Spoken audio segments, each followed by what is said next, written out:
যেই নবীর মহব্বতে আল্লাহ নিজেই দুরূদ পড়ে, তবে আল্লাহর দুরুদের অর্থ ডাইরেক্ট রহমত।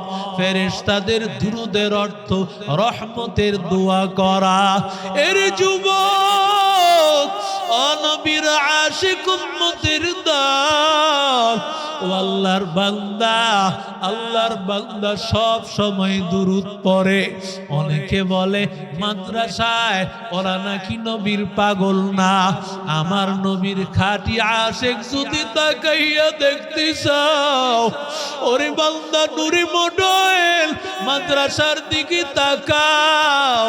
এরে আল্লাহর বান্দা যুবক, ওরে নবীর আশিক উম্মতের দল, ও আল্লাহর বান্দা, যেই বান্দা নবীর সবচাইতে ভালোবাসেন, ওই বান্দা তো নবীর নাম সব সময় নিবে। মাদ্রাসাগুলোর দিকে তাকায় দেখবা সব সময় সাল্লাল্লাহু আলাইহি ওয়াসাল্লাম, ক্বালা রাসূলুল্লাহ সাল্লাল্লাহু আলাইহি ওয়াসাল্লাম, ক্বালা রাসূলুল্লাহ সাল্লাল্লাহু আলাইহি ওয়াসাল্লাম। ছোট্ট ছোট্ট বাচ্চাগুলো রাত দিন দুরূদ শরীফ পড়ে। ওরে আল্লাহর বান্দা, ওদের মতো নবীর আশিক আর কেউ নাই, ওদের মতো আল্লাহওয়ালা কেউ নাই। আল্লাহর নবীর পাগল আশিক রাসূল আব্দুল্লাহ ইবনে জাগব ইয়ামানি। এর যুবক, সব সময় বান্দা দুরূদ শরীফ পড়ে সাল্লাল্লাহু আলাইহি ওয়াসাল্লাম, সাল্লাল্লাহু আলাইহি ওয়াসাল্লাম, সাল্লাল্লাহু আলাইহি ওয়াসাল্লাম, সাল্লাল্লাহু আলাইহি ওয়াসাল্লাম। বান্দা সব সময় দুরূদ শরীফ পড়ে। এবার মনে হয়েছে আমি তো সব সময় দুরূদ শরীফ পড়ি, এবার আমার মনের মধ্যে চিন্তা, আমি চাই আমি আমার পয়গম্বরের রওজা মুবারক জিয়ারত করব। মদিনা যাইতে পারলাম না, মদিনা দেখতে পারলাম না, মদিনা যাইতে পারলাম না, মদিনা দেখতে পারলাম না। আমি অসহায় তাই এত দূরে রই, আমি অসহায় তাই এত দূরে রই, শুধু সালাম জানাই। মদিনা যাইতে পারলাম না, মদিনা দেখতে পারলাম না, মদিনা যাইতে পারলাম না, মদিনা দেখতে পারলাম না। মদিনা নাম কত মধুর, মদিনা আর যে কত দূর, মদিনা নাম কত সুন্দর, মদিনা কেড়েছে অন্তর। সে মদিনার পথের ধুলি আমি, সে মদিনার পথের ধুলি আমি মাখতে পারলাম না, মদিনা যাইতে পারলাম না, মদিনা দেখতে পারলাম না, মদিনা যাইতে পারলাম না, মদিনা দেখতে পারলাম না। আমি অসহায় তাই এত দূরে রই, আমি অসহায় তাই এত দূরে রই, শুধু সালাম জানাই। মদিনা যাইতে পারলাম না, মদিনা দেখতে পারলাম না, মদিনা যাইতে পারলাম না মদিনা দেখতে পারলাম না। জোরে বলেন আল্লাহু আকবার। এর যুবক রহমাতুল লিল আলামিন আমার নবীর রওজা মুবারক, আমার নবীর রওজা মুবারক জিয়ারত করবে। আব্দুল্লাহ ইবনে জাগাব ইয়ামানি পাগল হয়ে গেছে মনটা। আল্লাহর বান্দা প্রথমে গিয়েছে বাইতুল্লাহ, বাইতুল্লাহ যাওয়ার পর এবার বাইতুল্লাহ জিয়ারত করিয়া আল্লাহর বান্দা এবার নবীর খাঁটি আশিক আল্লাহর বান্দা রওজা মুবারকের সামনে দাঁড়ায় আছে। ওই বান্দার মনটার মধ্যে কত মায়া, কারণ যেই নবীর মহব্বতে এতবার দুরূদ পড়তেছিল, যেই নবীর নাম, যেই নবীর মায়ায় এত বছর কষ্ট করেছে, আজকে সেই নবীর রওজার সামনে দাঁড়ায় আছে। ওরে আল্লাহর বান্দা যুবক, আল্লাহর এক বান্দা আব্দুল্লাহ ইবনে জাগাব ইয়ামানিকে দেখে ফেলছে। ওই বান্দাটা ছিল শিয়া। শিয়ারা মনে করে নবুয়ত আসতেছিল হযরত আলীর কাছে, ভুলে চলে গেছে নবীর কাছে।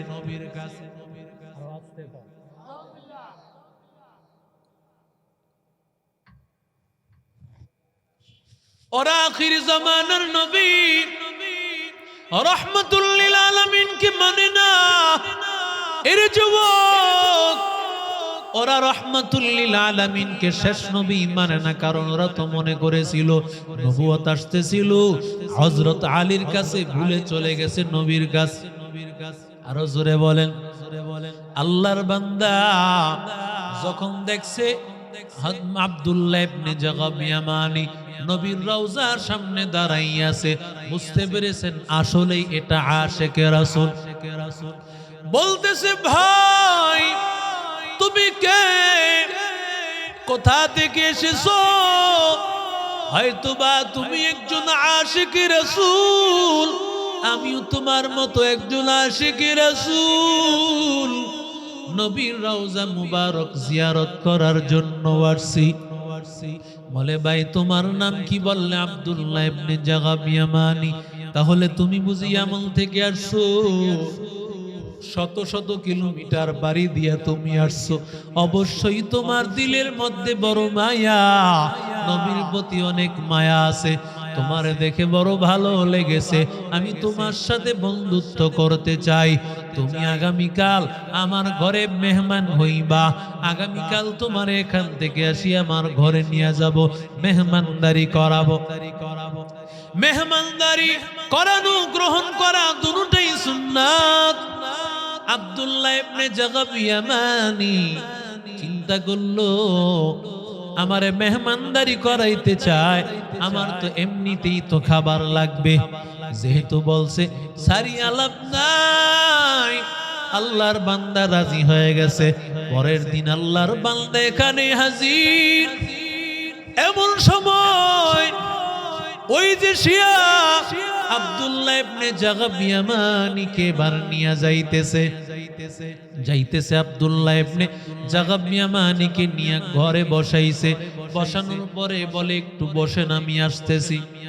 কিছুক্ষণ পরে তাকাইয়া দেখতে পায় কিছু মানুষের আসি আব্দুল্লাহ ইবনে জাগাব ইয়ামানিকে ঘেরাও করে ফেলছে। চতুর্পাশটা ঘেরাও করে ফেলেছে, সবার হাতে অস্ত্র। ও আল্লাহর বান্দা যুবক আব্দুল্লাহ ইবনে জাগাব ইয়ামানি ডাক দিয়া বলে, রে ভাই, আমি তোমার মেহমান, কি ক্ষতি করেছি তোমার? তুমি কেন আমার জন্য এমন অবস্থা করতেছো? বলে, সবচাইতে বড় ক্ষতি, আসলে তো সবচেয়ে বড় দুশ্মনী তো এটা। তুমি নবীর প্রতি কেন ভালোবাসা, নবীর প্রতি অস্বীকার জানাও, আমার নবীর প্রতি ভালোবাসা ছেড়ে দাও, মুহাম্মদের প্রতি ভালোবাসা ছাড়িয়া হযরত আলীর প্রতি ভালোবাসা বাড়ায় দাও। এটা আমাদের সবচাইতে বড় টার্গেট। আল্লাহর বান্দা আব্দুল্লাহ ইবনে জাগাব ইয়ামানি মনে মনে চিন্তা করলো, ও মালিক, আমি তো বড় পরীক্ষার সম্মুখীন হয়ে গেছি। আমি আমার নবীর ভালোবাসার কারণে আমার নবী আল্লাহর পয়গম্বরের কাছাকাছি মনে হয়ে যাইতেছে। ওরে আল্লাহর বান্দা যুবক, তুমি যখন আল্লাহর ভালোবাসবা তখন আল্লাহ তোমার পরীক্ষা বাড়ায় দিবে। ইযা হাব্বাল্লাহু আবদান সাব্বা আলাইহিল বালা সাব্বা। নবী বলেন, পাহাড় সাগরের ঢেউ, বঙ্গোপসাগরে কক্সবাজার গিয়েছে, একটার পরে একটা ঢেউ আসতে থাকে। নবী বলেন, তুমি যদি আল্লাহরে ভালোবাসো, নবীরে ভালোবাসো, তোমার পরীক্ষাও বাড়তে থাকবে, বিপদ আসতে থাকবে। এরে আল্লাহর বান্দা যুবক, আব্দুল্লাহ ইবনে জাগাব ইয়ামানি এবার চিন্তা করলো, ও আল্লাহ, আমার বড় পরীক্ষা শুরু হয়ে গেছে। যেই বান্দাটা তারে মেহমান করে নিয়ে আসছে, বলে তুমি আমারে মেহমান বানায় কেন এত কষ্ট দিতেছ? তাড়াতাড়ি কালেমা ছাড়, আর না হয় তোর অবস্থা খারাপ করে ফেলবো। আল্লাহর বান্দা আব্দুল্লাহ ইবনে জাগাব ইয়ামানি হাত দুইটা বাজছে, পা দুইটা বাজছে। যেই বান্দা ওরে দাওয়াত দিয়া নিয়ে আসছে, ওর হাতের মধ্যে ধারালো একটা ছুরি। আল্লাহর বান্দা ওর মুখের সামনে গিয়ে জিহ্বাটা টাল দিছে, আর ছুরি দিয়া জিহ্বাটা কেটে মারছে। আল্লাহু আকবার কো, আর জোরে কো, আর জোরে বলেন আল্লাহু আকবার। রক্ত নবীর ইজ্জত, নবীর মোহাব্বত। আল্লাহর বান্দার জিহ্বাটা কাটিয়ে আব্দুল্লাহ ইবনে জাগাব ইয়ামানি হাতে তুলিয়ে দিছে, কয় যা, মুহাম্মদের এত ভালোবাসো, যা মুহাম্মদের রওজার কাছে গিয়ে বল তোর জিহ্বাটা যেন লাগায়। আরে আল্লাহর বান্দা যুবক, ও নবীর আশিক উম্মতের দল, আল্লাহর বান্দা সবাই তারে ছেড়ে চলে গেল। এবার আল্লাহর বান্দা হাতের মধ্যে জিহ্বাটা লিয়া রক্ত গড়াইয়া গড়াইয়া পড়তেছে। আব্দুল্লাহ ইবনে জাগাব ইয়ামানি হাঁটতে পারতেছে না, কারণ তার সারা শরীরে আঘাত করা হয়েছে, জিহ্বাটাও কাটিয়ে ফেলা হয়েছে। সামনে তো আগাইতে পারতেছে না, একটু পড়িয়া যায় আবার উঠে যায়, একটু পড়িয়া যায় আবার আল্লাহর বান্দা উঠিয়া যায়।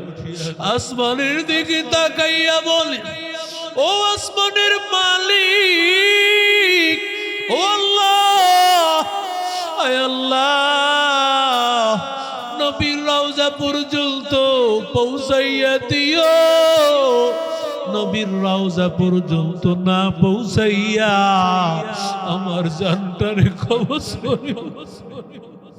নবীর রওজা পর্যন্ত যাতে যেতে পারে। আয় আল্লাহ, এর আগে আল্লাহ আমার জানটারে শেষ করিও না। আর তোমার কাছে ফরিয়াদ, এই যে রক্ত জড়াইছে রে মালিক, এই রক্তটা তোমার কাছে আল্লাহ দিলাম, নজরানা হিসাবে পেশ করলাম। হাসরের ময়দানে এই রক্ত রসিলায় মাফ করে দিও। এরে আল্লাহর বান্দা যুবক, আব্দুল্লাহ ইবনে জাগাব ইয়ামানি এক কদম যায়, কিছু দূর যায়, আবার পড়িয়া যায়, আবার যায়, আবার পড়িয়া যায়। একেবারে রওজার কাছাকাছি আসিয়া আব্দুল্লাহ ইবনে জাগাব ইয়ামানি হঠাৎ বেহুশ হইয়া আব্দুল্লাহ ইবনে জাগাব ইয়ামানি কিছুই বলতে পারে না। এমন সময় রহমতের নবী ডাক দিয়া বলতেছে, ওরে আব্দুল্লাহ ইবনে জাগাব ইয়ামানি, তোর এই অবস্থা কেন? নবী তো জানে নবীর ইজ্জত রক্ষা করার জন্য নবীর ভালোবাসা আব্দুল্লাহ ইবনে জাগাব ইয়ামানি ওর জিহ্বাটা কেটে ফেলা হয়েছে। নবী ডাক দিয়া কয়, আব্দুল্লাহ আমার হাতে তোর জিহ্বাটা দাও। আব্দুল্লাহ ইবনে জাগাব ইয়ামানি নবীর হাতে জিহ্বাটা তুলিয়া দিল। আমার নবী জিহ্বাটা নিজের হাতে আব্দুল্লাহ ইবনে জাগাব ইয়ামানির জিহ্বার সাথে লাগাইয়া দিল।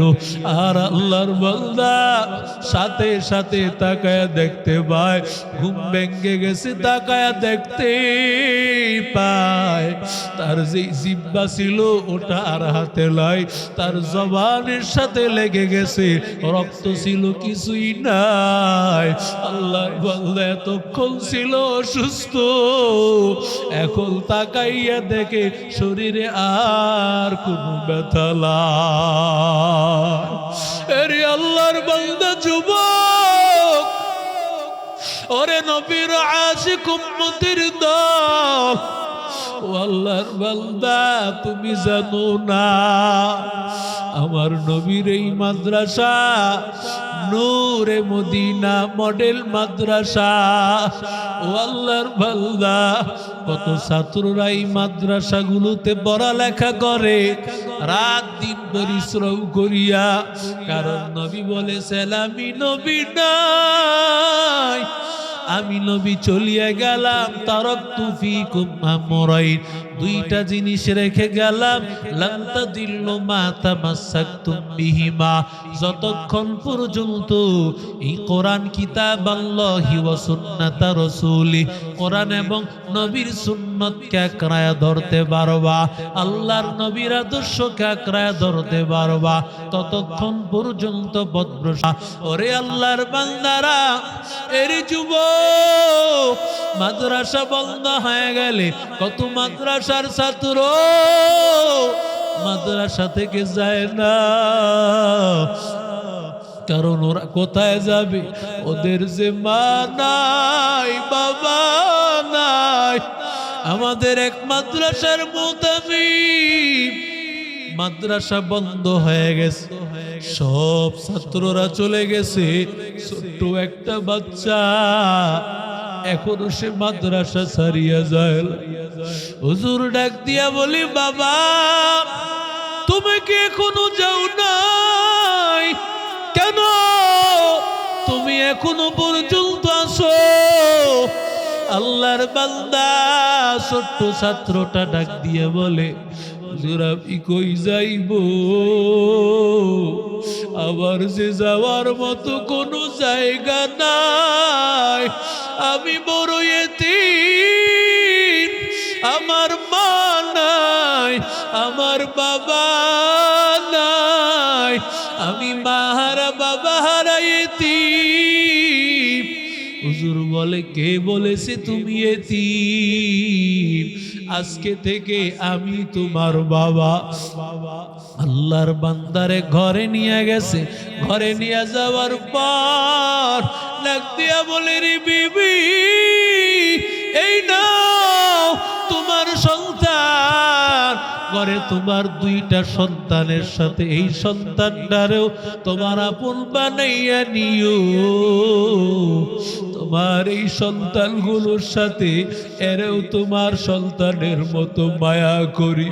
ছেলেটারে ডাক দিয়া বলে, রে ছেলে, এই যে তোমার দুইজন ভাই, এদের সাথে তুমি খেলাধুলা করবা, ওরা যা খাইবে তুমিও তা খাইবা, ওদের যেই পোশাক তোমারও সেই পোশাক হবে। ওরা যেখানে যেখানে ঘুরতে যাবে তুমিও সেখানে সেখানে ঘুরতে যাবে। আমি তোমার বাবা, আর এই তোমার দুই ভাইয়ের মাই তোমার মা। এবার বাচ্চাটা ডাক দিয়া বলে, হুজুর আপনারা তো আমার আপন মা না, আপন বাবা না, আমার আপন মা, আমার আপন বাবা না, আমি মা বাবা হারাইছি। ওরে আল্লাহর বান্দা জানো না কত এতিমেরা পড়াশোনা করে রে যুবক, মা হারাইয়া বাবা হারাইয়া নবী দুনিয়াতে নাই। নবীর মহব্বত তো তখন হবে নবীর এই মাদ্রাসাগুলোর যখন তোমার দিলে জায়গা হবে। এই মাদ্রাসাগুলো যতদিন থাকবে ততদিন আল্লাহ তোমার ব্যবসাও টিকায় রাখবে, তোমার মেলও থাকবে, তোমার চাকরিও থাকবে, সব কিছু থাকবে। যখন মাদ্রাসাগুলো থাকবে না আল্লাহ সব ধ্বংস করে ফেলবে। কারণ তুমি জানো না গভীর রাতে তুমি ঘুমায় পড়লে মাদ্রাসার ছাত্রগুলো ঘুমায় না রে বাবা। ওরা রাত্র 4টা 3টা বাজে তাহাজ্জুদের যায় নামাজে দাঁড়াইয়া আল্লাহকে বলে, রে মালিক ও আল্লাহ এই ফতুল্লা এলাকার মানুষগুলোকে মাফ করে দেন। আয় আল্লাহ এলাকার ঘরে ঘরে শান্তি দেন, আয় আল্লাহ রহমত দান করেন, আল্লাহ আমার মা বাবারে মাফ করে দেন। এই যে এত বড় বড় ভূমিকম্প আমি সব জায়গায় বলি কেন বাংলাদেশ হেলে দুলি কিন্তু পড়ে যায় না, একমাত্র কারণ কি রে বাবা? আর কিছুই না, একমাত্র কারণ হলো আমার মাদ্রাসা। এরে আল্লাহর বান্দা যুবক, ও নবীর আশিক উম্মতের দল, এরে আল্লাহর বান্দা ওই মাদ্রাসার সাথে মহব্বত যদি লাগায় কবরে যাইতে পারো, আল্লাহর বান্দা তুমি আমল করে জান্নাতে যাইতে পারবা না।